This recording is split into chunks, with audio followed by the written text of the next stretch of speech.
Кратер. Делаем. Ура! Это сделали сегодня. Так как игры называются, говорится, «Дети Азии», но мы решили, что Эльбрус все-таки это Европа, а высший вулкан Азии это как раз идет Дамаван, это называют его иранцы Дамаваном, а по интернету это Димовен. Высота его 5671 метр, расположен в Иране, и горная система Эльбрус. Ну, конечно, погодные условия нам помешали сделать две вершины. На самом деле дуло очень сильно.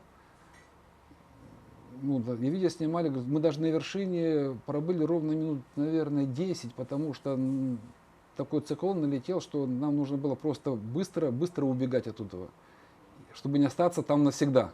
Ну, мы подняли флаг «Дети Азии» на обе вершины. Подняли также в продолжении нашей программы, у нас есть с Игорем программа, которая образовалась 5 лет назад, «Знамя Победы на вершинах мира». Также мы на Дамаван подняли Знамя Победы. Это, думаю, что это было первый раз поднято на эту вершину, потому что я нигде не читал, что Знамя Победы было на этой вершине. Ну и также подняли, говорится, на Эльбрус, как всегда, это уже традиция.